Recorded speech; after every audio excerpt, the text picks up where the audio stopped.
Só mais um pouquinho, tá, pessoal? O Bioparque está com um problema, caiu a energia lá e eles não estão acessando. Nós vamos iniciar em poucos segundos, eu só estou aguardando ver se elas conseguem entrar mais um pouquinho. E aí a gente já inicia. Só mais um minuto, por gentileza.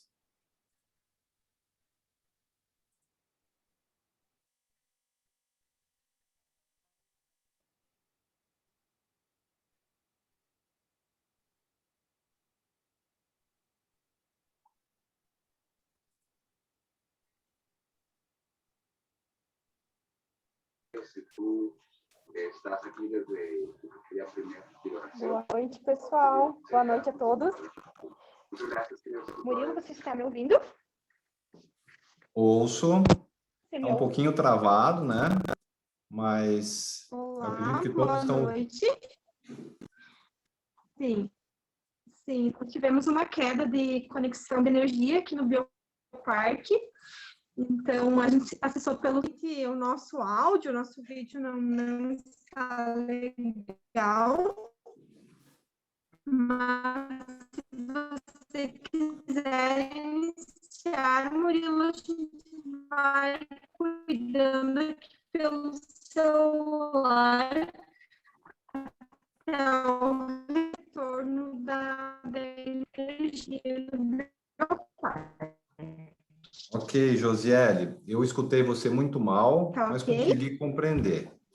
Pessoal, todos vocês me ouvem bem? Por gentileza, se puder só dar Tá alguém, ok? pelo menos, dar um sinal aí. Sim, ouvindo bem você. Ah, então tá. Então o problema está só no Bioparque, né? Então vamos iniciar, e assim que elas tiverem restaurado a conexão, eles voltam. Pessoal, então hoje nós vamos conversar.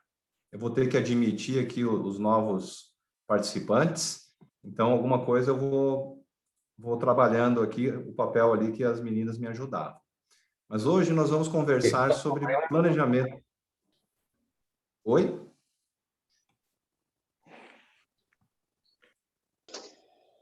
Ok, então vamos lá.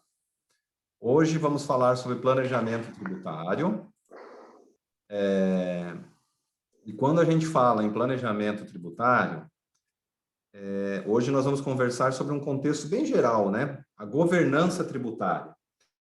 Então, nós vamos falar dos regimes tributários existentes, do que precisa para estar em cada regime, da complexidade da legislação brasileira e os riscos que isso gera para as empresas, né? Riscos e oportunidades, porque muitas vezes eu tenho brechas, tenho benefícios que não são aproveitados corretamente, então isso são oportunidades, e muitas vezes também eu tenho um mau conhecimento da legislação, uma má aplicação da legislação, e isso me gera um passivo. O assunto tributário, ele é um assunto, pode-se dizer, complexo, chato, exceto para quem gosta, né, como eu. Então, sempre tem um maluco. Mas só que o tributo, gente, e aí que eu peço sempre, vale a pena se interessar, mesmo não sendo especialistas, vocês são empresários, empreendedores, mas tributo tem que estar na pauta, porque tributo é dinheiro, tributo é lucro ou prejuízo, tributo é passivo, tributo é diferença com a tua concorrência, muitas vezes. Então, traz muito benefícios a questão tributária. E muitas vezes, se você não faz correto, você está no castelo de areia, que eu brinco. Então, você acha que está fazendo correto, a empresa está indo bem, e depois de 5 anos você recebe uma autuação da Receita Federal, ou estadual, ou municipal, e isso com multas astronômicas, correção, juros, e o teu negócio, na verdade, não era bem como você imaginava. Então, é nesse contexto que hoje a gente vai conversar um pouco, e espero que traga bastante benefícios aí para todos. Então, inicialmente, vou contar aqui só um minutinho, não está funcionando, alguma coisa travou aqui a apresentação. Aí. A legislação tributária do Brasil. Só fazer um contexto para vocês, de forma bem rápida. Esse levantamento do IBPT, feito até 2019, então com 31 anos da Constituição. Vejam que foram editadas mais de 6 milhões de normas após a Constituição. Destas 6 milhões, foram criados tributos, né? Então, veio a Constituição, mas ainda assim se criou muitos tributos. CPMF, COFINS, CID, COFINS importação, ISS importação. Também foram majorados tributos após a Constituição Federal. E, em média, cada norma tem 3 mil palavras. Então, vejam a quantidade de conteúdo que a gente tem que analisar para quem atua aí na área do direito, e especialmente na área do direito tributário. Ele não está passando os slides hoje, estamos com mais um probleminha aí para contornar, mas é assim que é bom, né? A gente vai conseguindo dar um jeito. Só um minuto.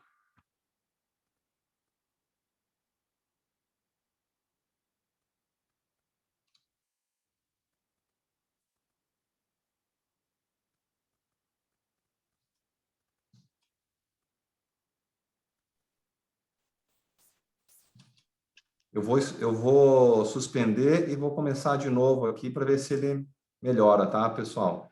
Só mais um, vou novamente compartilhar a tela.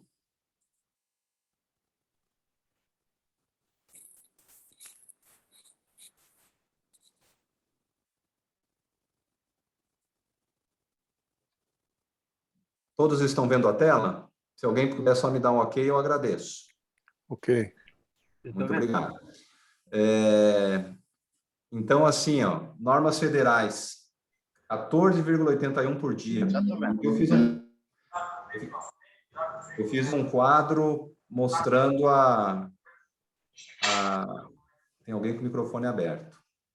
Fiz um quadro mostrando aí, então, ó, tivemos a Constituição e, na sequência, uma série de normas, né? E essa média de 14,81 normas gerais por dia, 2,84 normas tributárias por dia, com 3 mil palavras, 4 mil palavras, como eu mencionei anteriormente. Então, é muito complexo, muita coisa, muita norma tributária. Veja aqui, eu dividi em federal, estadual e municipal, e aí vocês percebam um montante de normas estaduais, né? Nós temos aí, em cada estado, uma norma relacionada a ICMS, diferente, em cada estado, um incentivo fiscal, um regime específico. Na parte federal também, nós temos aí inúmeras portarias, normativas, instruções normativas, legislação, normas complementares. Então, assim, o nosso sistema realmente é caótico, não é uma coisa muito racional. E no final, até nós vamos falar um pouquinho sobre a reforma tributária e mencionar que ela não vem resolver esse cenário caótico e de excesso de normas. Pelo contrário, talvez até complicar um pouquinho mais.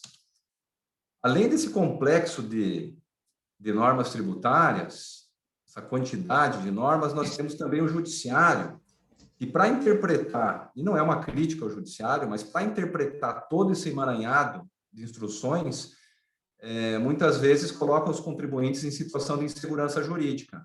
Você tem aí anos de uma jurisprudência e, do nada, muitas vezes, por uma mudança de composição de um tribunal, de uma câmara, de uma turma, isso se muda a jurisprudência, enfim, e você tem que readequar todas as suas custos, todos os teus sistemas, e muitas vezes reestruturar toda a tua contabilidade, né? E aqui eu cito um voto do STJ, que é bem ilustrativo, é o voto Banana Boat. O próprio ministro citou no seu voto dizendo que aquela lancha que carrega a banana, né? A boia atrás seriam os contribuintes e a lancha era o judiciário. Muitas vezes ele muda de direção e derruba todo mundo. Então, temos isso. Nosso cenário é o quê? Um monte de legislação saindo diariamente, complexa, mal redigida muitas vezes, e ainda o judiciário interpretando tudo isso e muitas vezes mudando de entendimento e causando uma insegurança jurídica, que isso se pontua lá naquele famoso custo Brasil, né? E o que a gente faz nesse cenário todo? Nós temos que trabalhar com compliance tributário, né? Regularidade tributária, temos que trabalhar com processos, rotinas, ações internas, buscar se assessorar de especialistas, fazer um estudo aprofundado da tua empresa, do regime tributário que a sua empresa se encaixa, ter certeza que esse regime realmente é o adequado, monitorar isso constantemente, criar comitês de tributos e muitas vezes nesses comitês buscar assessoramento externo, muitas vezes. Então, como eu falei no início, tributo é complexo, é inseguro, mas é dinheiro. Tributo é dinheiro, é a diferença da tua empresa ter lucro, é a diferença da tua empresa ter um passivo, então vale a pena se dedicar a esse cenário aí complexo. Novamente, não passa o slide, deve ser algum problema aí. Eu vou reiniciar de novo, pessoal, peço desculpas, mas hoje aí, talvez ali para o Bioparque está com algum problema, está dando essa trava.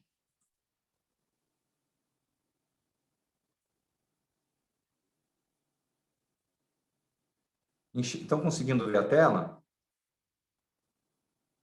Eu vou deixar dessa forma que daí eu acho que fica mais fácil, tá, pessoal? Se eu for fazer a apresentação em forma de slide, ele está travando. Pode ser assim? Consegue enxergar? Sim. Se puder aumentar um pouquinho. Tá, vamos lá, vamos dar um jeitinho sempre, né? Que hoje é o dia da Acho que entrevista.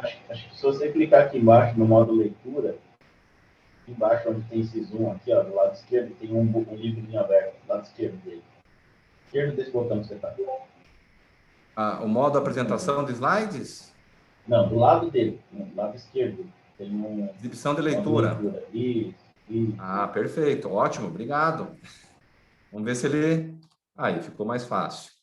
Obrigadão.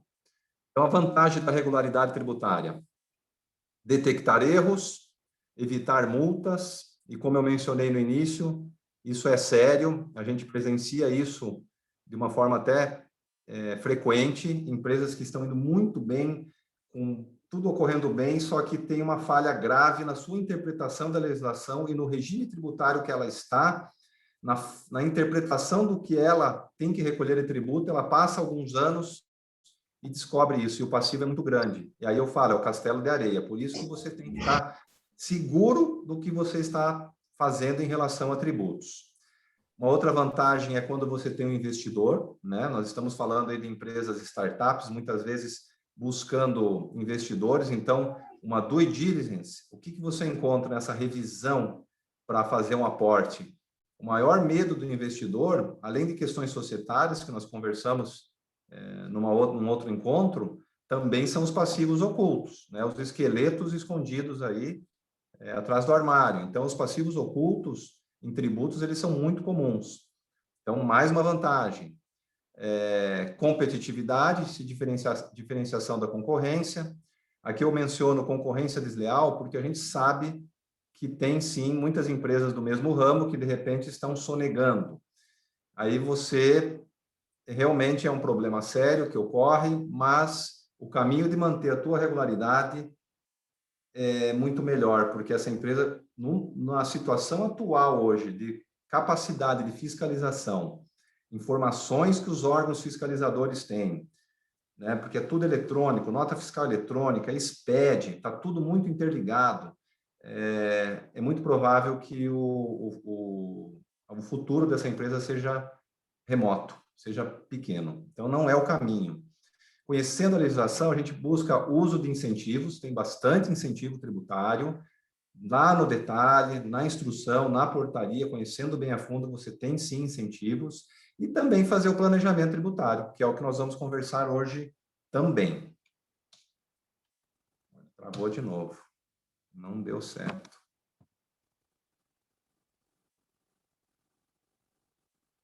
Só mais um minuto, vamos iniciar aqui.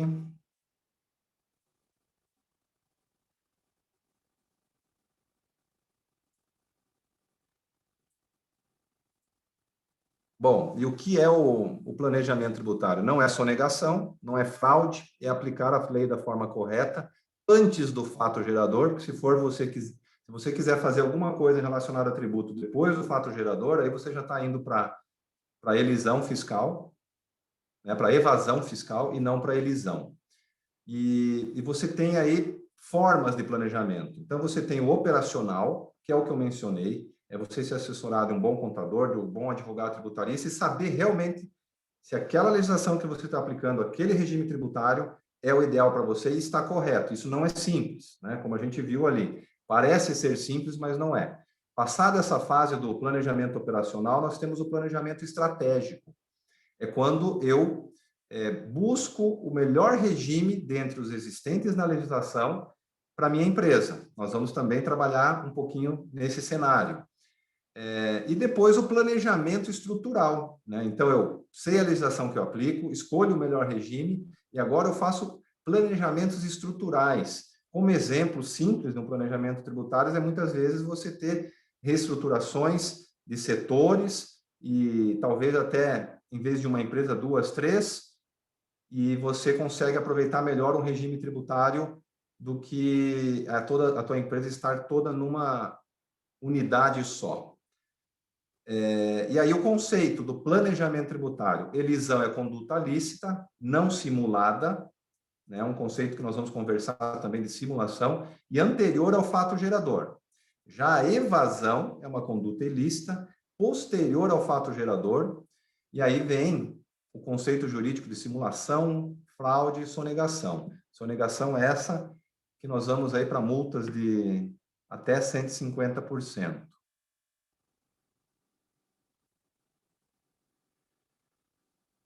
Bom, o planejamento tributário é uma obrigação nossa, é uma obrigação de vocês, empreendedores.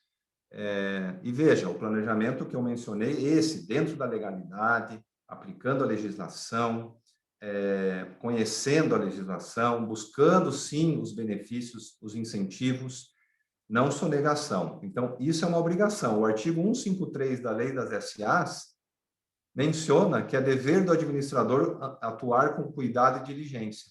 Então, essa é a base legal que fundamenta o empresário a buscar sempre o melhor, a forma mais otimizada do seu negócio.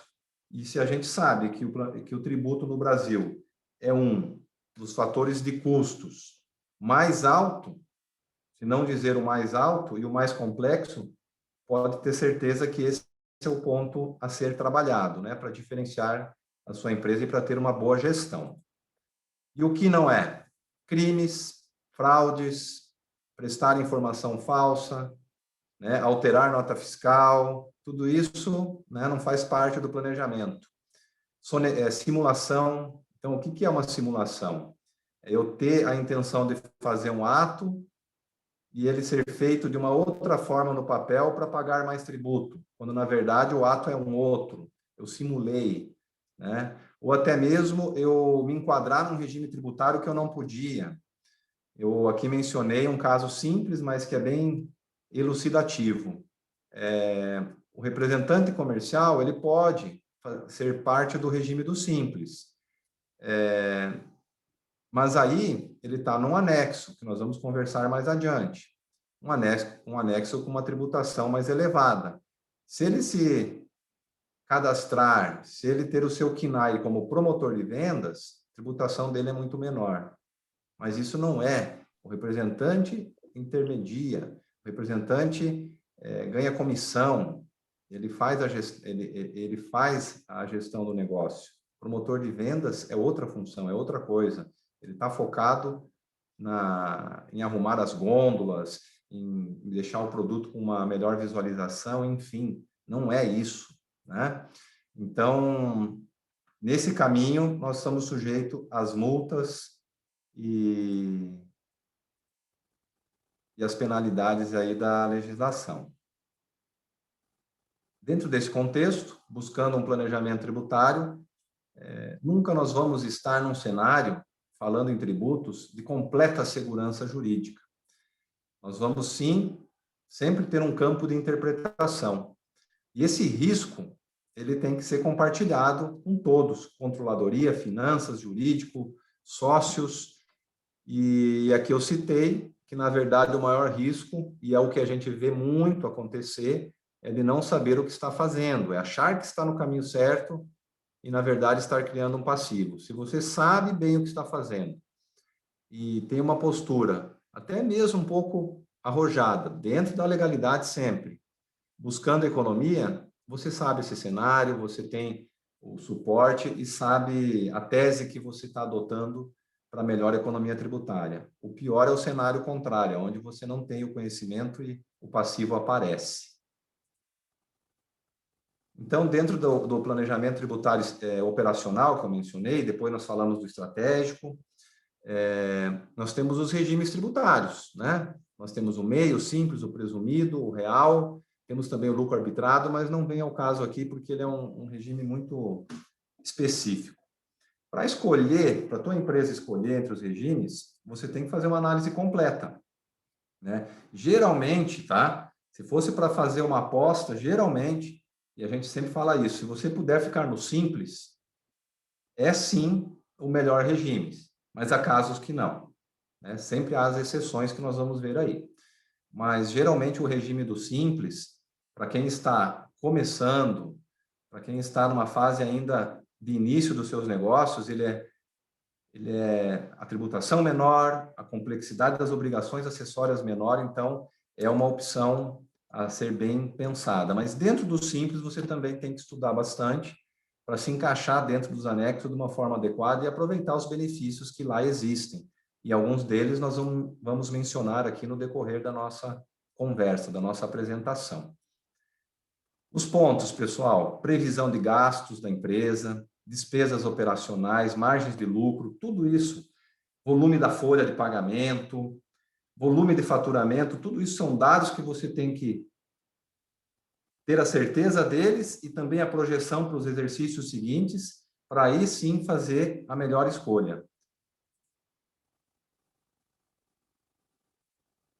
Aqui do MEI. O MEI é só um comentário rápido, porque ele realmente não se aplica aqui para nós, mas é o regime mais barato, né? É o regime mais simples, 5% do salário mínimo, faz um apanhado aqui dos tributos, mas ele pode ter um faturamento anual de 81 mil, não pode abrir filial, então, e são atividades específicas, né? Aqui eu citei comerciante, mecânico, artesão, então são atividades muito restritas, que não, muitas vezes para nós aqui não é o caminho. O Simples Nacional, sim, né? A grande maioria das empresas, as startups, enfim, elas estão dentro do Simples Nacional. Simples Nacional, vocês têm já um bom conhecimento. Uma das grandes vantagens do Simples Nacional é que a contribuição previdenciária ela já está incluída no percentual. E a contribuição previdenciária ela representa 20%, e ainda tem o FAP e o SAT, né? Que pode chegar ali a 20, 23, enfim, conforme a escala da tabela da legislação. De maneira geral, o Simples tem para comércio alíquotas que vão de 4% a 19% do faturamento, para a indústria de 4,5% a 30%, e para prestação de serviço ali de 6% a 33%, num determinado anexo, e de 15%, ou seja, já começa bem mais alto, a 30% em outro anexo. Um dos pontos que é muito interessante a gente abordar no Simples é o fator R. O fator R ele é utilizado para você migrar do anexo, vai para o 3 ou para o 4. E a diferença disso está justamente no que eu mencionei, naquela alíquota, aquela faixa de alíquota, e principalmente a alíquota inicial. Então, se a tua folha de pagamento for igual ou superior a 28% da receita bruta, você vai para o anexo que tem uma alíquota de 6% a 33%, conforme o volume de faturamento. Já se sua folha for inferior, você fica num anexo do Simples, que vai de 15% a 30%. Tá? Mas aqui, pessoal, é só a visão geral. Nós não vamos conseguir entrar em detalhes, até mesmo porque, como eu mencionei, para dar uma opinião em cada detalhe específico, você tem que se aprofundar na empresa, porque sempre há uma exceção. Então, nós não aqui vamos abordar de uma forma específica, se aprofundar no simples, mas somente mencionar que realmente é um regime simplificado, com uma baixa tributação, tomar cuidado nos anexos, estudar bem se você está enquadrado corretamente, se o teu CNAE representa isso corretamente, e muitas vezes observar esse fator R, que pode passar despercebido e pode ser um grande benefício. Aqui, dando sequência, os itens que podem te excluir do simples, e gerar até mesmo um aumento aí da tua carga tributária. Então, são excluídas do simples as empresas que no capital participe outra pessoa jurídica, e aí vem o cuidado de quando você tem um investidor, esse investidor entrar como sócio via pessoa jurídica, você já tem a exclusão do simples, e aí toda a tua planilha de preços, custos, margem de contribuição, lucro, tudo tem que ser refeito e reestruturado, porque você já não está mais nesse regime, terá que ir para o lucro real ou lucro presumido. Destaco também, se o sócio ou titular participar de uma outra empresa, optante pelo tratamento diferenciado, e a receita das duas somadas ultrapassar o limite. Então, se entende que se você tem um sócio que participa de outra empresa, você tem que somar os faturamentos para ver o limite de faturamento que é excludente do simples. Se o sócio ou titular participar com mais de 10% de capital de outra empresa, mesmo não optando pelo simples. Então, aqui também é um item de exclusão. Se o sócio ou titular for administrador de pessoa jurídica, com fins lucrativos, e você somando o faturamento, e ele também ultrapassa o limite. E aqui eu destaco a questão do administrador. O administrador aqui, e tem bastante alta de infração da Receita Federal, o administrador aqui não é o administrador só aquele que está no contrato social nomeado como administrador. É o administrador também de fato. Então, muitas vezes, você faz uma estruturação onde, para não estar excluído do simples, você está de sócio numa empresa e você abre a empresa em nome de um parente, um amigo, e ele fica lá como administrador, enfim. Só que ele, quem que assina o cheque, quem que assina os contratos, quem faz os depósitos, quem assina a carteira de trabalho, quem está no dia a dia da gestão da empresa é você mesmo. Então, esse item, ele pega o administrador de fato, e realmente tem bastante atuação da Receita, pegando esse grupo de empresas com sócios com parentesco, ou até mesmo muito próximas, isso nós vamos abordar na sequência, e aí você tem a exclusão do simples e a tributação por um outro regime, com multas, e, como eu falei, gerando aí um passivo bem complicado. Outro item de exclusão é que a empresa participe do capital de outra pessoa jurídica. Aí já seria a própria empresa do Simples participando do capital de outra pessoa jurídica. Então, ela estaria também um item de exclusão.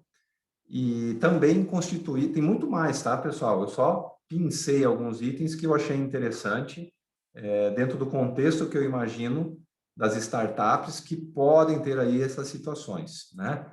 Então, nesse caso, constituída sob a forma de SA, também é um motivo de exclusão. E no nosso outro encontro, eu mencionei sobre a questão do ágio na subscrição de ações, né? Para você evitar a tributação, quando você subscreve uma cota com ágio, isso é comum, para você evitar a tributação disso, você deveria ser uma SA, por questões de uma interpretação da legislação. Seria uma medida de prudência. Mas aí, se você se transforma numa SA, eu já tenho que estar fora do simples. Então, tudo isso tem que ser muito bem ponderado no momento que você já está aí com investidores, novos sócios, investidores, enfim, figuras aí que vão participar injetando capital na empresa de vocês. Tem que cuidar muito para que isso não gere uma exclusão do simples e mexa com toda a estrutura tributária de vocês. Dando sequência, a questão aqui é do lucro presumido, o outro regime. Também o simples é sobre o faturamento, né? Um percentual nos anexos que eu mencionei, para comércio, para prestação de serviço, para indústria. Dentro desses anexos são vários faixas de tributação. O presumido também é sobre faturamento, mas aí é uma presunção de lucro. Eu pego o meu faturamento e para a atividade de comércio eu presumo que a minha margem de lucro é 8%. Para imposto de renda e 12% para contribuição social. Para o serviço, eu já presumo que minha margem de lucro é 32%. E aqui tem transporte e postos de gasolina com margens diferenciadas. Então, o lucro presumido nada mais é do que o teu faturamento, uma presunção legal da margem de lucro, por exemplo, de 8%, aplicado à alíquota de 15% de imposto de renda. E aqui é muito fácil de se fazer análise, né? Se a tua empresa tem uma margem de lucro superior a 8%, ou se for prestador de serviço superior a 32%, é muito melhor você ir para o lucro real, que nós vamos abordar na sequência. Mas não é só isso que tem como análise. Nós temos que avaliar também o PIS e COFINS, temos que avaliar se, de repente, eu não consigo ficar mais um pouco no simples, porque a minha folha é grande, aí eu tenho a contribuição previdenciária como economia, enfim, todo esse cenário para ser avaliado. Então, nessa linha de raciocínio que eu mencionei, pessoal, as comparações básicas entre regimes. Então, um review rápido. Simples, aquelas faixas, geralmente o melhor. Grande destaque do simples, a contribuição previdenciária já está embutida no percentual. Então, a folha de pagamento, sim, faz diferença. Lucro presumido, margem de 8% ou de 32% para prestadores de serviço. Lucro real nada mais é que o lucro, como o próprio nome diz, o lucro contábil, apurado conforme normas de contabilidade, com ajustes de adições e exclusões conforme a legislação. Então, em linhas gerais, é o lucro que a empresa tem, com alguns ajustes aí que a legislação traz, que não permite a dedução ou não permite a receita ser tributada, enfim, são os ajustes que você tem que fazer. Lucro real, sim, exige muito mais obrigação acessória, um pouco bem mais complexo, você tem que ter um investimento maior na equipe contábil. Então, dentro desses três regimes, as comparações são essas. No simples, tem que cuidar com o limite de faturamento, 4,8 milhões por ano. No lucro presumido, 78 milhões é o limite de faturamento. Atingiu isso, você sai do lucro presumido, você vai ter que ir para o lucro real. No simples, sempre considerar o custo da folha, como eu mencionei. Em linhas gerais, lucro presumido, alíquotas de 13,33 a 16,33. E no simples, percebam que a alíquota inicial é muito mais baixa, mas é só para alguns anexos, né? Não é todos que podem ter essa alíquota de 4,5%, você vai ter que se encaixar nos anexos, podendo chegar a 19,5%, ou seja, até maior mesmo do que o lucro presumido. Então, há uma faixa entre o simples e o presumido, em alguns anexos, que sim, merece a melhor atenção, para ver se não está valendo a pena você já migrar para o lucro presumido. A questão é que, para o lucro real, a questão é sempre, além dessas presunções de 8% para o comércio e 32% para serviços, avaliar também o PIS e COFINS. No lucro presumido, o PIS e COFINS é o regime cumulativo. É uma alíquota menor, mas você não toma crédito pela entrada. Já no lucro real é regime não cumulativo. Você toma crédito pelas compras e paga na saída com uma alíquota maior. Então, não há como dar uma receita pronta, uma fórmula de bolo, aonde você vai saber para cada qual é o melhor regime. É impossível, você tem que fazer o estudo, tem que abrir todos os seus números, você tem que ver custo de folha, custo de insumo, crédito, PIS e COFINS, margem de lucro, para daí sim chegar na escolha do melhor regime. E aqui eu menciono novamente os erros de interpretação, né? Aqui ocorre nessas análises muito erro de interpretação e muita adequação, muita adesão a regimes no qual você não deveria estar. E aí sim é o castelo de areia. Você passa alguns anos ou alguns meses, depende da agilidade do fisco, e você depois tem sim o passivo tributário e percebe que você trabalhou anos aí com uma formatação de custo, uma margem de lucro inexistente, e o pior é que não vem só o tributo, vem o tributo com a multa e com a correção. Então, pessoal, então falamos sobre complexidade da legislação, regimes tributários, algumas particularidades de cada regime, algumas análises a serem feitas, e agora nós vamos conversar um pouquinho sobre planejamento de reestruturar atividades. Então, como eu mencionei antes, muitas vezes você tem uma empresa que está no lucro presumido, como é esse exemplo, de uma decisão do CARF. Essa empresa estourou o limite de 78 milhões. E o que ela fez? Ela resolveu abrir 8 empresas, todas elas pelo lucro presumido. E elas desempenhavam atividades complementares. Só que todas elas tinham o mesmo quadro societário. Então, para não ir para o lucro real, porque no lucro presumido era muito mais vantajoso para ela, ela resolveu, com o mesmo quadro societário, segregar atividades. O que aconteceu? O fisco veio, autuou, refez toda a tributação, como eu mencionei, tributando ela como lucro real, aplicando as multas, né? Então, isso virou um passivo gigantesco. Fazer a segregação de atividades é proibitivo? Não. É isso que nós vamos discutir agora. Neste caso, há alguns pontos que nós vamos observar que fizeram com que o fisco autuasse e no julgamento administrativo do Conselho de Contribuintes, no CARF, se manteve a autuação, porque realmente há situações aqui que deixaram dúvida quanto à lisura do procedimento. Então, assim, o que se entendeu nessa atuação? Houve evasão, porque as outras sociedades tinham os mesmos sócios, embora eles tinham tentado classificar como fases específicas, não havia uma estrutura que diferenciasse essa empresa. Você não tinha... Elas estavam muito próximas, no mesmo local. Então, quando você segrega a atividade, você não pode simplesmente pegar uma empresa, abrir ela e manter ela com a mesma equipe. Você está só fazendo a mudança formal de papel, né? Então, nesse caso, prevaleceu a autuação. Aqui, nesse novo acórdão, nós temos uma situação do Simples Federal.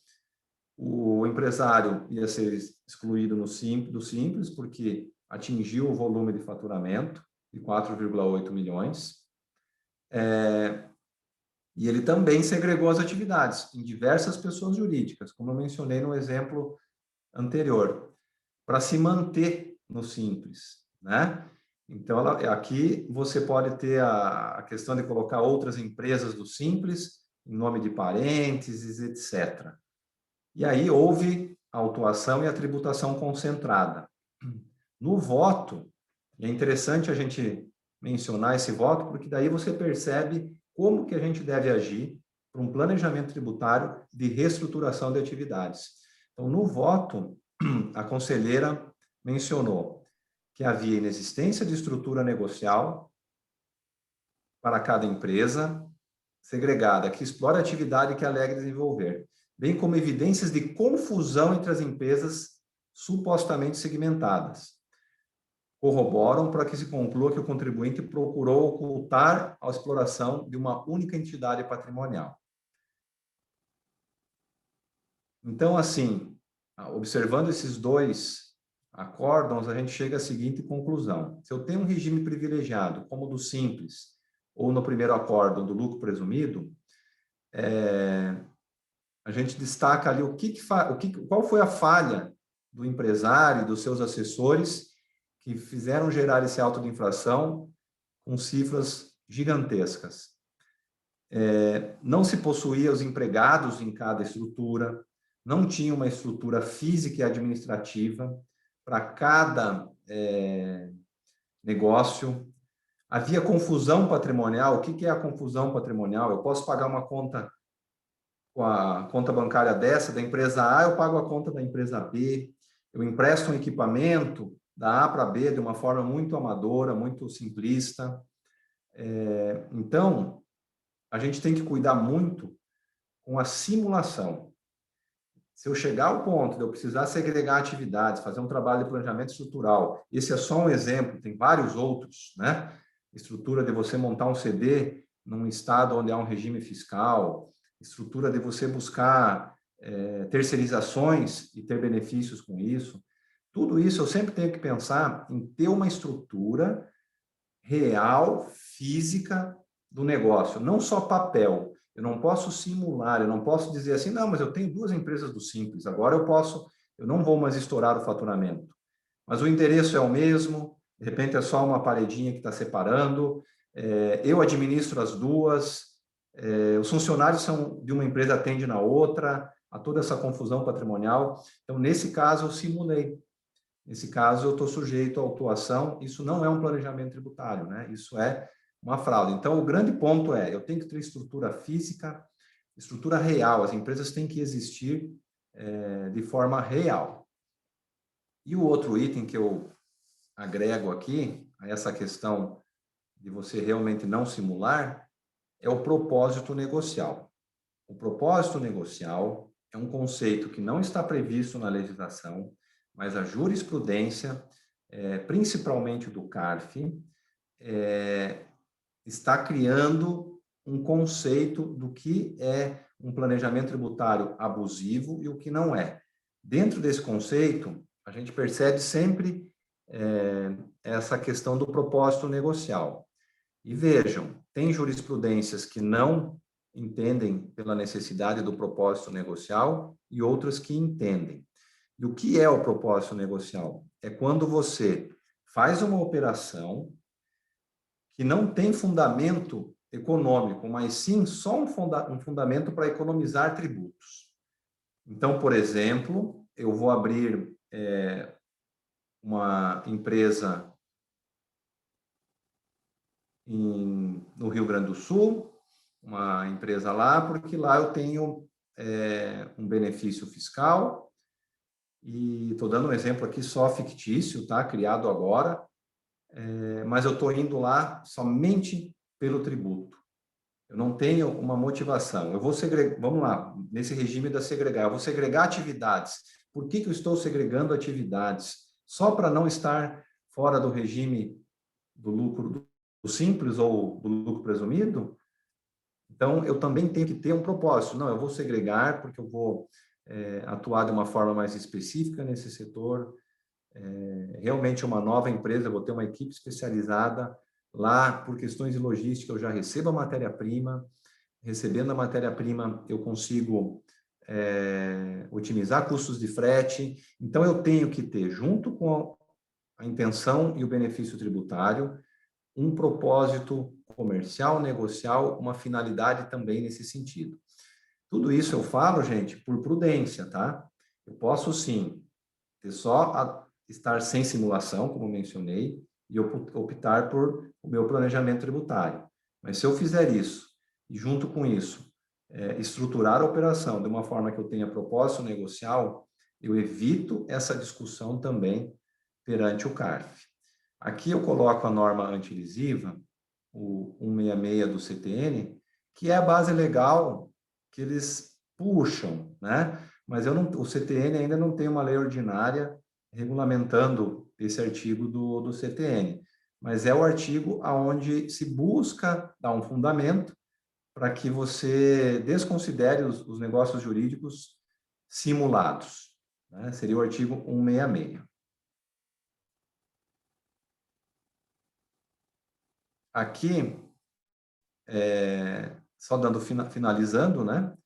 Eu cito outro acórdão do CARF, onde a julgadora menciona que, bem na linha do que a gente falou, que não se faz suficiente a licitude dos atos realizados, tampouco a máxima argumentativa da liberdade empresarial para legitimizar os atos. Eu tenho que estar providas da causa econômica. Então, ela só ratificou tudo que a gente conversou até agora. Eu ressalto que tem jurisprudências favoráveis, né, como eu mencionei, mas como a jurisprudência não é pacífica, eu, por prudência, se você vai estruturar um planejamento tributário, além dele não ser, por óbvio, ilegal, simulado, isso é uma premissa ética e também legal, ele tem que buscar, sim, na minha opinião, você tem que, sim, e há condições de fazer isso, é só estender bem no negócio, estruturar, buscar esse propósito negocial. Em resumo, em poucas palavras, estruturação física, operacional real, existir as empresas, existir os negócios e ter o propósito negocial. Aí você tem um planejamento tributário sólido. E aqui, pessoal, já finalizando, eu menciono uma outra etapa da governança tributária. Então, seria parte das ações tributárias. Então, eu tenho ali, como a gente mencionou, eu tenho que conhecer muito do negócio, eu tenho que buscar aplicar a legislação corretamente, escolher o melhor regime, fazer os meus planejamentos tributários com licitude, antes do fato gerador, com propósito negocial, sem simulação, mas também eu tenho que buscar as teses tributárias para questionar tributos.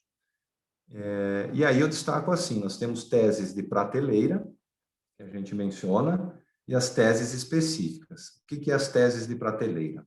São teses que se aplicam a quase todas as empresas. Você monta a tese de ilegalidade de um tributo, inconstitucionalidade de um tributo, e essa tese, na verdade, serve aí para uma gama gigantesca de empresas. Como exemplo, eu cito, que com certeza vocês ouviram muito falar, se não fazem uso, da tese de exclusão no ICMS da base do PIS e COFINS, chamada tese do século, né, pelos volumes envolvidos. Então, essa não deixa de ser uma tese de prateleira. As teses específicas, elas surgem quando o profissional que te assessora conhece bem do teu ramo, conhece bem da tua tributação, e com isso consegue aplicar, descobrir algumas novas teses para o seu negócio e muitas vezes iniciar aí planejamentos e ações tributárias específicas para você. Então, existe campo aí para os dois trabalhos, né? Eu citei aqui, só a título de exemplo, 3 linhas aí de teses que estão ocorrendo. Uma delas é essa, né, do ICMS da base do PIS e COFINS, e eu menciono ela para vocês entenderem como o assunto tributário é complexo, a gente já mencionou, mas até mesmo uma tese que agora foi pacificada pelo STF, ela começa a gerar desdobramentos. Então, nós vínhamos, desde a Constituição de 88, o ICMS fazia parte da base do PIS e COFINS. E agora nós tivemos essa mudança. Ótimo, favorável ao contribuinte. Mas, ao mesmo tempo, tecnicamente falando, demonstra realmente uma insegurança jurídica, porque é uma virada de jogo depois de muito tempo. E aí começa as dúvidas, né? Então, eu tenho as subteses, né? Se eu excluo o ICMS do PIS e COFINS, eu posso excluir do IPI, eu posso excluir da base do lucro presumido, da CPRB, enfim, surgiu uma N teses que eles vão ter aí que apreciar, já estão em trâmite, né? A gente acredita que não vai, mas, enfim, é sempre uma insegurança, mas se todas essas teses forem procedentes, vai gerar um problema de caixa para o governo muito grande. E veja como é complexo. O fisco, agora vendo que eu não tributo, tiro o ICMS da base do PIS e COFINS na saída, ele está se manifestando já em solução de consulta, em posicionamentos formais, de que ele entende que se eu não pago pela saída, eu não devo me creditar pela entrada. Então, veja a complexidade. Então, todo mundo comemorou, mas agora nós temos também essa discussão. Na minha ótica, não vai prevalecer esse entendimento. não há lógica jurídica nisso, porque a tese é somente da saída, né? A questão da entrada tem a própria lei 10.833 que fala dos créditos, então lá não há exclusão do ICMS, então fala que é da aquisição, então eu acredito que não, mas infelizmente nós vamos ter que aguardar aí essa nova celeuma aí relacionada aos créditos. Falei aqui também, a contribuição previdenciária, verbas indenizatórias, questão do ICMS, o ICMS-ST, a base presumida, que é aquela base prevista ou em revistas, ou em pesquisas de preço, se ela é diferente da real de uma forma muito drástica, também está prevalecendo alguns posicionamentos que você pode buscar via liminar, enfim, ação judicial, essa diferença, tributar pela base real, né, e não pela base presumida, mas ainda não é pacífico essa questão. Mas, em resumo, buscar as ações tributárias é muito importante, tem, sim, muita coisa boa acontecendo, mas tem 2 cuidados que a gente tem que tomar. O primeiro, eu falo com ações aventureiras. E aí, pessoal, isso acontece também bastante. Você entra com ação, você tem que tomar muito cuidado, tem que ter uma estratégia processual, escolher a melhor ação, qual medida adequada, porque vamos aí supor que você entre com uma ação para rever um tributo, até mesmo esse, ICMS da base de cálculo do PIS e COFINS, você entra com uma ação e aí você tem ela com um valor astronômico, um valor muito relevante, e você perde a ação, né? Vamos supor que tivesse um resultado negativo, aí você tem a sucumbência. Vamos lá, sucumbência de 10% a 20%. Então, além de não ganhar nada, além de ter custos judiciais, custos com advogado, você tem a sucumbência para pagar para o fisco. E isso é relevante, sim. Há inúmeros casos que a gente observa que realmente o tiro foi no pé, né? Exemplos, você entrar ali, você foi excluído do Simples, entra com ação para ser restabelecido, mas aí todo aquele auto de infração é o valor da tua ação. Você perde, aí você tem o auto de infração para pagar e ainda a sucumbência. Então, tem que cuidar, tem formas de se fazer, tem medidas judiciais que evitam isso, mas para tudo isso precisa de um bom assessoramento. O outro cuidado, eu acredito que quase todos os empresários recebem, são as ofertas de facilidades, né? Então, oferta de créditos de várias espécies para compensar, com um deságio muito grande, é bem complicado, pessoal. Fiquem bem alertas, busquem se assessorar antes de entrar. Tem empresas com uma conversa muito boa, mas não são sérias, oferecem esses créditos, oferecem compensações, vão resolver toda a questão tributária da empresa, dizem que tem influência com o delegado, com o fiscal, tudo isso, na grande maioria, existe gente séria sim, com crédito sério sim, mas tem que cuidar muito, porque na grande maioria tem sim coisa errada, com passivo, com crime, e você fica... tem até no site da Receita Federal, da Procuradoria da Fazenda Nacional. Em Toledo teve empresários que tiveram esse problema, tá? A gente sabe aonde foi feito compensações, essas compensações eram indevidas. O que acontece? O fisco autua com aquela multa de 150%. Dependendo da situação, ele pode optar pelo 75% e não pelo 150% de multa.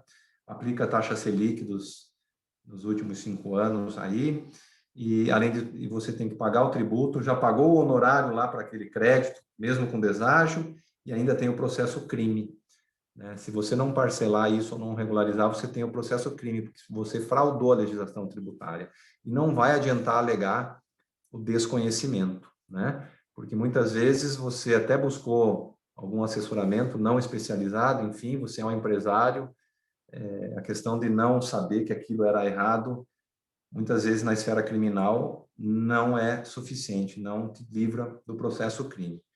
Então, tem que tomar muito cuidado aí nessa estratégia tributária. E aqui, ó, pessoal, falando um pouquinho sobre a reforma tributária, para a gente ver como tudo em tributos, como eu mencionei, tributo é dinheiro, tributo é lucro, tributo vale a pena, sim, se dedicar, estudar, se assessorar.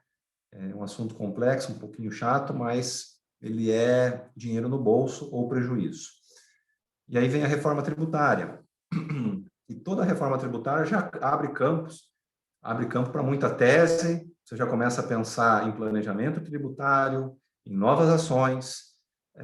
Como exemplo, já tem vários, tá? Mas eu vou citar como exemplo essa questão da tributação de dividendos. O projeto de lei, ele não trata do estoque de lucros acumulados que a empresa tem, né? Vamos dizer, o lucro que eu tive, porque o que é essa tributação de dividendos? A teoria é, eu vou diminuir a alíquota do imposto de renda e vou tributar a distribuição. O que eu quero com isso? Eu quero que o dinheiro fique dentro da empresa para gerar mais empregos e gerar mais lucros. O raciocínio é correto, é bonito. Teoricamente é bonito, não que eu concorde. Então, eu diminuo a alíquota do imposto e tributo o lucro. Como a legislação não está prevendo que o lucro anterior fique isento, eu mencionei estoque, né, de lucros, em tese, você vai distribuir o lucro anterior a 31/12/21, né, porque se essa lei for aprovada, agora ela só vai poder estar vigente para o exercício de 2022. Mas o lucro de 2019, 18 e 20, se eu for tributar, eu vou ter que pagar o dividendo, a alíquota sobre a distribuição de lucros. Então, é um absurdo jurídico. Já teve decisões em casos análogos, né, casos similares, julgados pelo STF, que essa tributação retroativa não pode ocorrer. Então, se o projeto de lei for aprovado dessa forma, já vai ter uma judicialização bem extensa aí dessa questão. Também tem a polêmica, muitas empresas estão pensando, bom, então eu já vou distribuir agora. Será que só contabilizar, disponibilizar já é suficiente? Ou eu tenho que fazer o pagamento? Se eu tiver que fazer o pagamento, eu estou descapitalizando as empresas. Já tem estruturas de bancos fazendo um planejamento de ele te devolver o dinheiro, de você emitir uma debênture, uma nota promissória, e o dinheiro voltar, e aí você tem um planejamento tributário. Então, também tem essa polêmica. Eu acredito que a gente tem que aguardar um pouquinho mais, verificar como que o Senado vai aprovar esse projeto, mas se vier da forma que está, nessa questão específica dos lucros acumulados, vai ter uma judicialização muito grande e com grandes chances de êxito, né? Porque já há jurisprudência muito similar. Eu acredito que vem alteração, tá? Vai vir alteração, sim. E aí, eu faço uma menção aqui de como é o planejamento. Veja, o Regulamento do Imposto de Renda de 2018, mas ele traz aqui como base legal uma legislação de 1977, né, que dá base a esse artigo 528. Isso era quando, lá nos primórdios, o lucro era tributado no Brasil, na década de 90. Então, fizeram uma legislação justamente para proibir a distribuição disfarçada de lucros. Por quê? Porque se eu tributo a distribuição de lucros, o que o empresariado, o que a sociedade começa a buscar? Eu vou achar formas de remunerar os sócios sem distribuir lucros.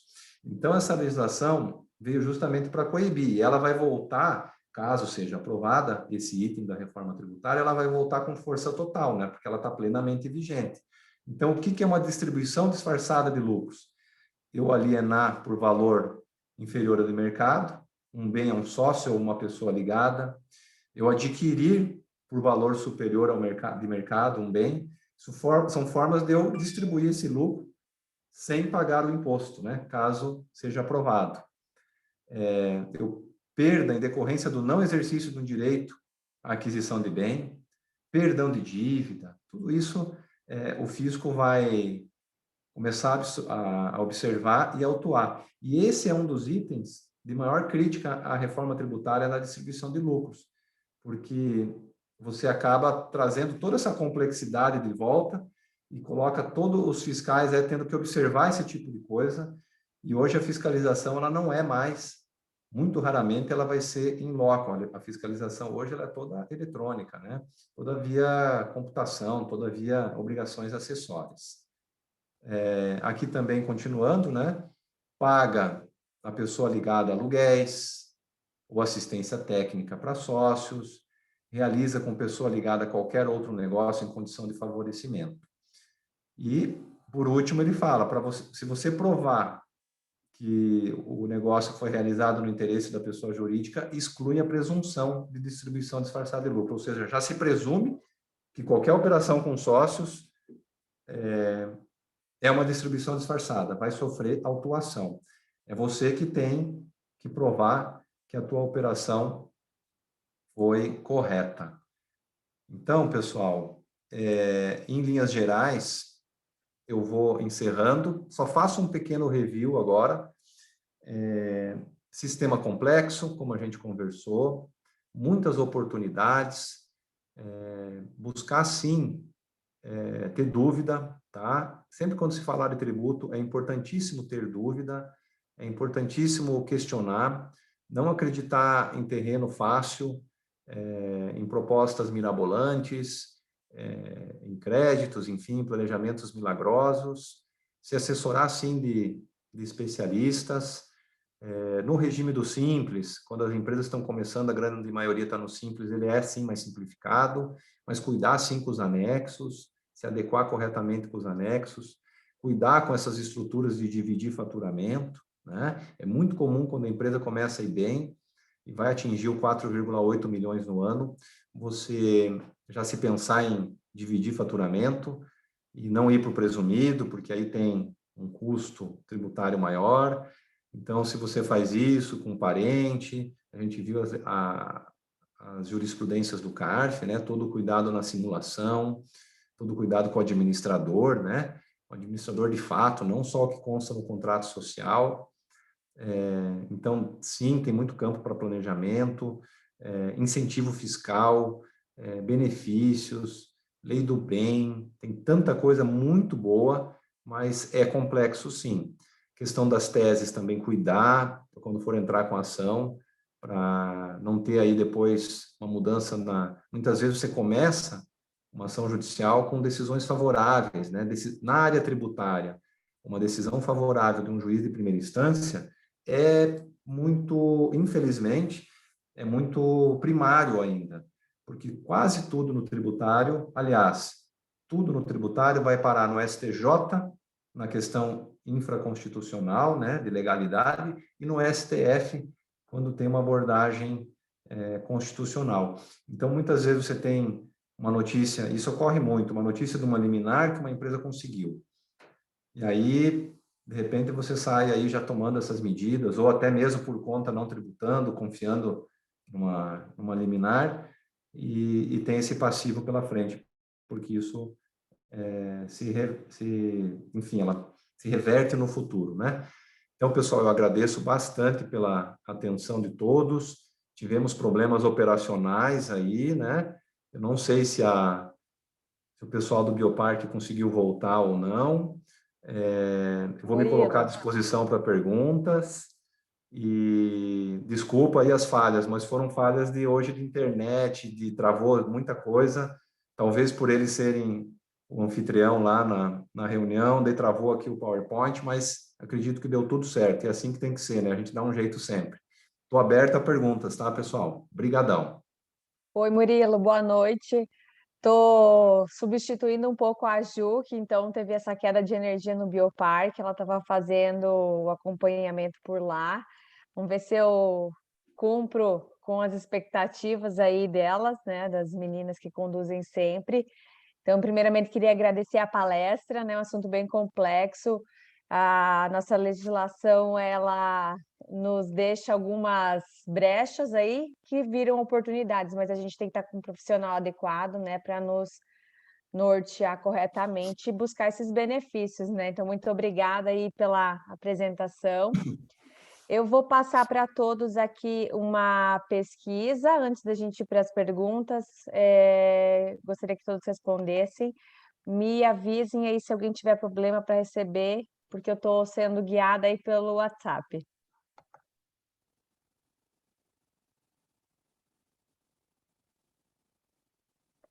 Eu vou deixar aí uns 30 segundinhos.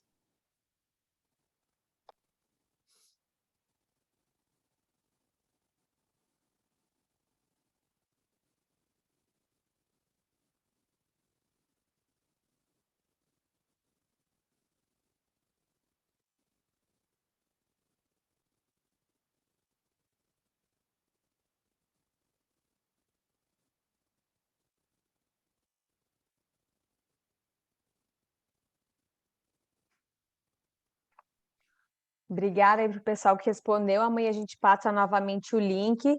Eu vou ler algumas perguntas que vieram no chat e, se puderem, inclusive, o pessoal mesmo abrir o microfone para questionar, acaba trazendo maior clareza do questionamento. Então, a primeira pergunta é do Max.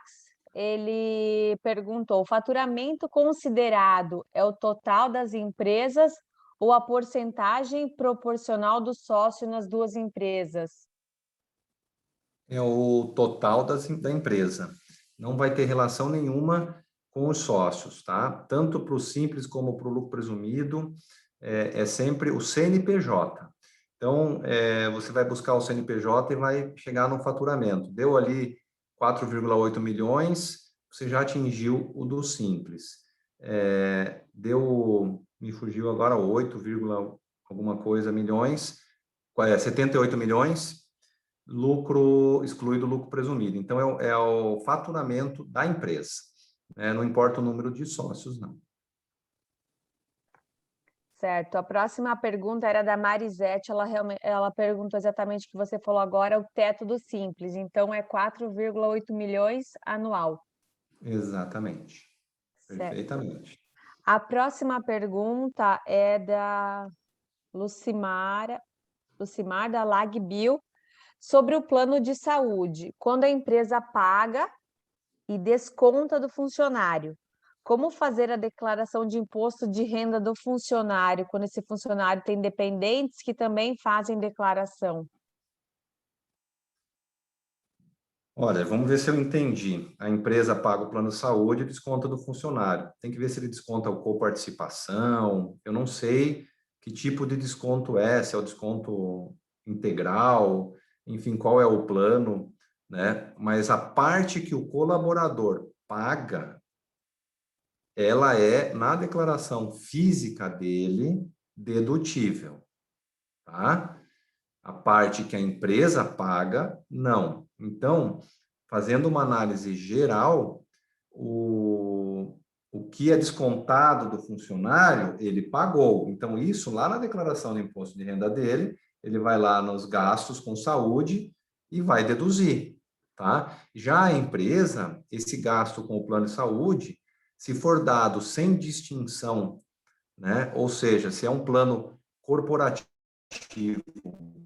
para todos, ele é uma despesa dedutível se você tiver no lucro real, tá? Então, o lucro real, como a gente mencionou, você vai fazer a apuração contábil e vai fazer exclusões e adições conforme a legislação.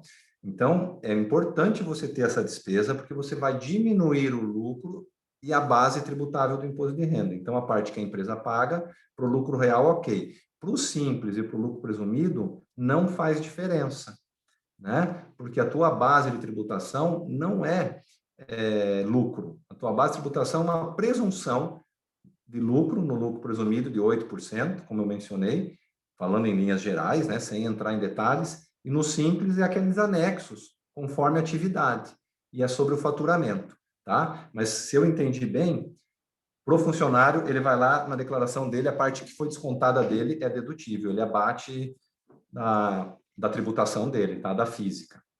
Independente, pro funcionário independente do regime tributário da empresa, ou só se a empresa for real? Perfeitamente. Para o funcionário, não importa sendo do simples ou presumido. O gasto dele com saúde é, sim, dedutível. Murilo, Acho que a e, Lucimar tá aí.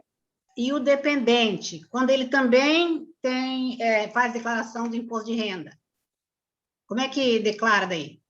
o dependente... Assim, ó, é assim, o funcionário tem um plano pago pela empresa. Esse funcionário tem um filho que é dependente dele e que também faz declaração de imposto de Se ele é renda. dependente dele, eu acredito que daí ele vai estar na declaração dele. Essa é uma questão já bem de pessoa física, tá, Lucimar? Não é tanto da pessoa jurídica. Mas eu acredito assim, o dependente, se ele tem como dependente, ele já vai estar na declaração do próprio funcionário, né? Você tem ele como dependente, então você tem até uma dedução por dependente. Então, aquele gasto do dependente também é dedutível. Fazer com a esposa. E a esposa? Que também tem renda e também faz declaração. Que também Olha, tem renda, que também faz declaração. Eu vou te fazer o seguinte, eu acho que esse a gente tem que... todos esses itens que você vai colocando, eu acho melhor me detalhar depois bem com ok, e-mail, alguma coisa, e a gente conversa, porque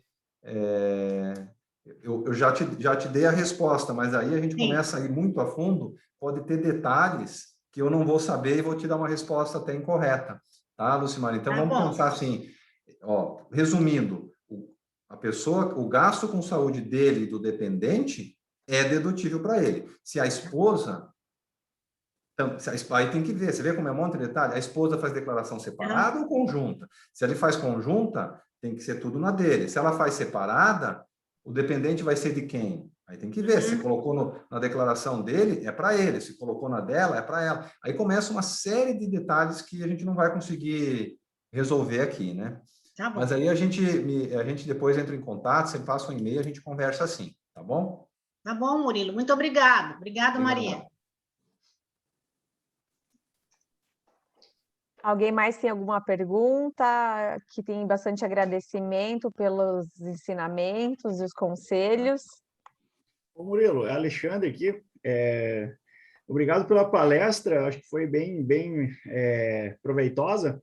Eu queria que você... eu gostei muito da tua postura, que é uma postura bem realista e pé no chão, sabe? Eu acho que, por mais que o voo ele foi panorâmico, né? A ideia é da gente empoderar e dizer para os empreendedores e para as pessoas, os futuros aí, constituintes de empresas, que nós temos um universo aí por detrás e que eu, inclusive, digo para todos que os nossos contadores, eles são os melhores, não do mundo, mas da galáxia, né? Porque o nosso sistema tributário, ele é uma coisa assim que é fantástica, inclusive, em segundo lugar, vem os analistas de sistema que conseguiram construir softwares para controlar a gente nesse sentido, né? Então, eu queria que você desse uma palavra, assim, um pouco... para além de só ter essa abordagem mais assim realista e a gente saber que efetivamente de incentivo para as pessoas. Então, ou seja, é possível com uma inteligência fiscal adequada a gente empreender no Brasil e a gente ganhar dinheiro, porque de fato tem uma coisa que sempre ela é uma nuvem negra que paira em cima da cabeça das pessoas, de que, por exemplo, nós não devemos sequer se debruçar sobre uma abertura de uma empresa, porque tem muito regime tributário, não sei o que lá, uma série de leis aí que a gente conhece, que a gente não conhece, mas eu acho que, de fato, nós temos aí muitos exemplos que podem corroborar a tese de que nós devemos efetivamente sair de casa de noite para estudar, trabalhar com o Murilo, com a Maria, e para a gente conversar um pouco de regime tributário e todo esse assunto que, a princípio, parece muito pesado, mas ele é importante até porque, por exemplo, no escopo do Bioparque, se não tivessem pessoas que acreditassem e tivessem toda essa inteligência, a gente não estava progredindo. Então, assim, parabéns mais uma vez e dá uma palavra para nós aí também de dizer assim, olha, um incentivo, né? Gurizada, não desistam, o caminho não é fácil, ele não é reto, sem curva e fácil, ele de fato, a gente precisa de uma atenção, mas de qualquer modo, até para viver, a gente precisa de atenção, né? Então, obrigado e nos dê uma palavra de alívio, assim, no sentido, gurizada, prossigam, vão adiante, nós estamos aí à disposição, e tem empresas que têm sucesso, porque eu acho que, de fato, com esses sucessos alheios, nós vemos que essa energia disposta sobre esse tema é muito importante para a gente prosseguir. Obrigado! Obrigado. E olha, perfeita a tua colocação, tá? A gente fez essa explanação, apresentei ali umas jurisprudências pesadas, né? Mas qual foi o objetivo? O objetivo é mostrar o que não fazer, mas, ao mesmo tempo, nós temos aí um leque de oportunidades, né? Então, assim, a gente cuida sempre, eu fiz um foco mais, olha, cuidado com simulação, cuidado com ausência de propósito, cuidado com milagreiro, resumindo, mas, ao mesmo tempo, um leque gigantesco de oportunidades, né? A gente consegue, sim, economizar tributo, consegue, sim, aplicar a legislação de forma correta. Os contadores, como você mencionou, são peça-chave para isso, né? Sem um contador bom, você não vai conseguir ter o seu negócio ir para frente. Então, assim, as oportunidades estão aí. O regime do Simples, como eu mencionei, é o mais adequado de início, mas as empresas vão crescendo e a complexidade vai aumentando e a oportunidade também. Softwares bons na área de gestão e de tributos também fazem uma diferença muito grande, principalmente naquele item que a gente mencionou, de seguir a legislação corretamente. Então, o contador e um software bom assim uma ferramenta indispensável. Então, ali você já começa a ter a primeira fase de uma gestão, a primeira parte de uma gestão tributária, é seguir a legislação e saber o que está fazendo. Depois disso, nós vamos para as outras. Então, nós vamos buscar oportunidade de benefício fiscal, oportunidade de reestruturação, planejamento, teses tributárias, já é uma segunda fase. Então, assim que eu quis estruturar, né? E aí você mencionou muito bem. A gente, é dinheiro, gente. Tributo é dinheiro. Tributo é melhoria da empresa, é possibilidade de pagar o correto e evitar multa, é possibilidade de ter diferença da concorrência. Então, vale a pena, sim, investir nisso, se assessorar, buscar, porque é dinheiro e dá vantagem competitiva para a empresa. E sim, não podemos desanimar, não. É complexo, mas tudo que é complexo tem as oportunidades. O Brasil, sim, é um sistema tributário dos mais complexos do mundo, se não o mais complexo, sim, é verdade. Mas também nós temos aí um campo de possibilidades que muitos outros países não têm, né? Aqui no Brasil, tudo que a gente quiser iniciar é um campo muito fértil, uma população boa, forte, trabalhadora. Então, e esse cenário são oportunidades, como você bem mencionou. E dá certo, sim, dá para fazer uma gestão tributária excelente e ganhar dinheiro, né? Que é o que todo mundo quer crescer, todo mundo quer gerar emprego, mas sem o recurso, sem o lucro, sem o dinheiro, nada disso acontece. Então, o tributo está correlacionado com isso. Legal, maravilha. A Naide levantou a mão. Oi, boa noite. Murilo, bem bacana, bem interessante. Nós temos no setor de tecnologia a desoneração da folha, né? E é mais um item que, embora seja bom, seja interessante, mas você nunca sabe até quando que ela vai ficar, né? É outra insegurança, de novo, grande. Aí você fica aí esperando, você não sabe se vai cair, se não vai, como é que funciona, como é que não funciona. De repente, você tem que escolher o teu regime tributário uma vez por ano, e aí você tem que fazer naquele ano, daquela forma, o teu regime tributário. O que você acha dessa desoneração da folha para o nosso setor? Vai ficar ou vai cair? Então, Anaí, você veja só, o que estão falando, né? Eu estou estudando bastante essa questão da reforma, ao mesmo tempo a gente sabe que está tudo no vazio, porque basta o Senado ali começar a fazer os aditivos ou não aprovar, né? O cenário está tão conturbado que a gente não tem previsão. Mas o que se fala é que a ideia é a questão dos dividendos que a gente mencionou e um corte geral em incentivos, né?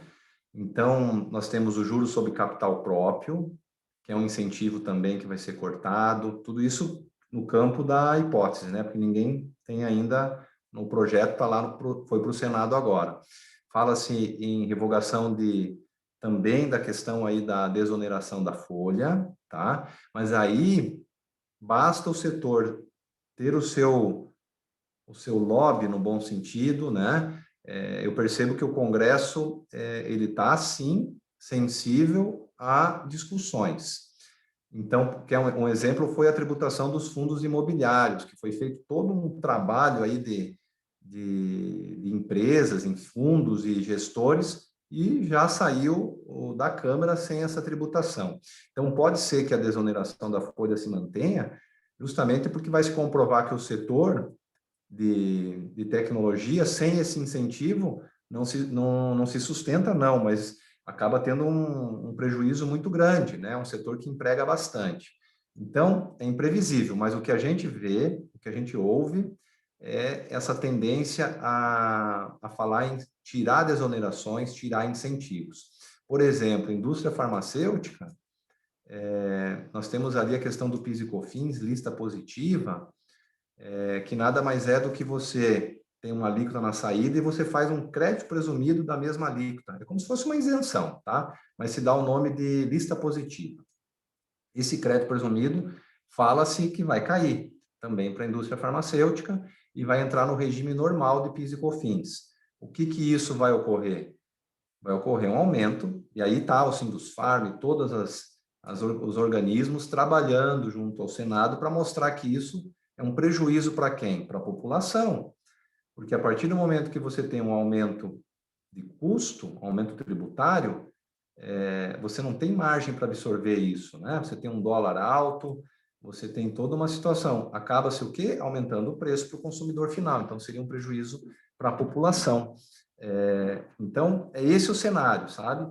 O meu feeling é que muita coisa vai se alterar ainda, e se passar, vai passar uma reforminha, não vai passar uma reforma complexa.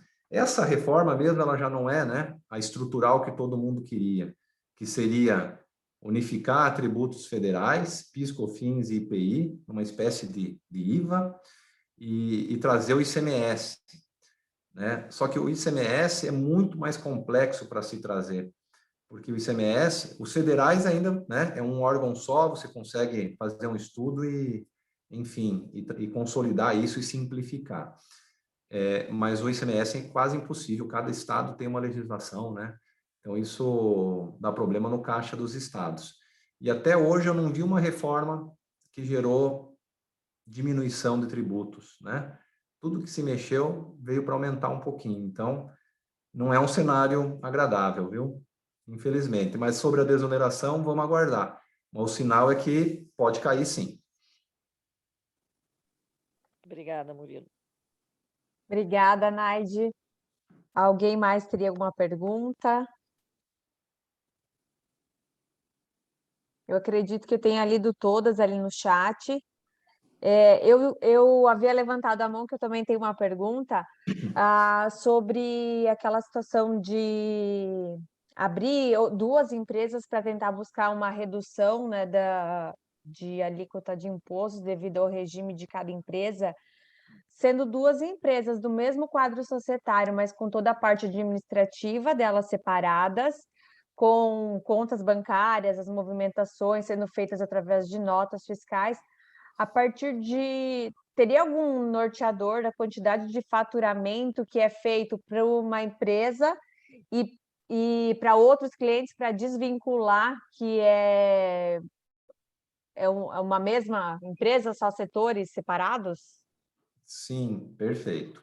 Ó, então, vamos lá. Se eu estou na questão do simples, a legislação do simples ela é bem mais restritiva. A gente até passou ali. Então, se eu tenho sócio em comum, administrador em comum, se a empresa participa com mais de 10%, tudo isso eu vou ter que somar os faturamentos das duas empresas. Então, se o limite é 4,8 milhões, e eu abrir essas duas empresas justamente para não sair do simples, qualquer detalhe que se pegue nisso, a autuação vai somar os faturamentos e você vai estar excluída, né? E é esse 4,8 milhões. Então, no simples é muito mais restritivo. Já no lucro presumido, não tem essas restrições, tantas como a do simples, essa questão do sócio, etc., né? Mas ali tem o conceito que a gente passou de você evitar simulação e evitar a ausência de propósito negocial, que são dois conceitos que a gente tem que cuidar. Então, assim, vou abrir duas empresas, elas realmente são duas empresas separadas, elas têm estruturas físicas, societárias pode até, no presumido, não ser o caso, no simples tem que ser, senão é excludente. Mas estrutura financeira, software, contas, ela é realmente uma nova empresa? Sim. Eu abri essa empresa somente para fins tributários, eu também tenho um propósito negocial, eu tenho uma finalidade, como eu mencionei ali, uma redução de custo de frete, uma otimização de uma especialização, enfim, uma série de circunstâncias. Se eu tiver todos esses quesitos, eu acredito que eu tenho um planejamento tributário sólido, né? E ali eu trouxe as jurisprudências, e a maioria negativa, justamente para mostrar aonde eles pegam, né? Onde que está o detalhe que pode gerar um problema para uma fiscalização. E tem sim as positivas, que são bem nesse sentido, sabe, Maria? São no sentido de, olha, a empresa realmente tem uma estrutura separada, não é simulada, e ela tem o negócio dela, sim, ganhou dinheiro no tributo, se manteve no presumido, conseguiu um incentivo fiscal no Estado, sim, mas além disso também tem todo houve ganho de logística, houve ganho operacional, etc. Então, flui bem. Então, a mensagem que eu mais queria passar é justamente essa, mostrar que o planejamento tributário tem que ser feito com atenção. Não dá para simplesmente separar duas atividades, como exemplo disso, ou qualquer outro, e achar que o papel mostrando uma coisa está tudo ok. Não é isso, né? Tem que ter uma estrutura por trás. Então, vai nessa linha, sim. Certo, obrigada. Eu vou, então, repassar aqui alguns recados. Então, informando que esse é o primeiro módulo que a gente vai ter de legislação tributária, dentro do módulo jurídico. A gente está com um módulo em aberto da semana passada, ainda que é sobre relações trabalhistas, e passaremos adiante informação de quando será essa aula. Queremos convidar também todos para o circuito de sexta-feira. Quem vai estar presente é a Inside, a Maxicom e a Folks. Começa às 8h30. Às 8 horas a gente tem um café ali para receber a todos, estão todos convidados. E, posteriormente, teremos um fórum falando sobre mercado de tecnologia e todos também estão convidados a participar. Passaremos mais informações ali no grupo. Acho que é isso. Murilo, muito obrigada mais uma vez. Obrigada a todos que interagiram. Uma boa noite para todos. Deixa eu ver aqui. Veio uma pergunta agora, vamos ver. Da Ultra Sistema. Gostaria que o senhor mencionasse como funciona a questão de exceder o faturamento do Simples. A empresa continua no Simples, excede o valor e precisa destacar o ICMS? Quando tem a exclusão do Simples, tem uma série de regras, tá? Dependendo do motivo da exclusão, é no próprio ano, no ano seguinte, é bem complexo ali, nós teríamos que abrir a legislação e ir detalhando, tá? A questão do ICMS também depende da atividade, tem atividades que o ICMS já é destacado do Simples, você tem que ter um regime normal do Simples, tem outras que não, mas saindo do Simples, sim, se você circula a mercadoria, aí você entra no regime do ICMS normal. Tá? Uma vez saindo do Simples, você está fora de qualquer tipo de legislação, nesse sentido. Certo. Pessoal, aí quiser aprofundar alguma das perguntas, nos avisem, que a gente passa aí o contato do Murilo. A gente vai encerrando aqui até por conta do horário. Muito obrigada a todos. Mais uma vez, boa noite. Até segunda-feira que vem. Obrigado, até mais, pessoal. Obrigado aí pela atenção de todos. Estou à disposição. Uma boa noite, um bom descanso a todos. Tchau, tchau. Tchau, obrigada.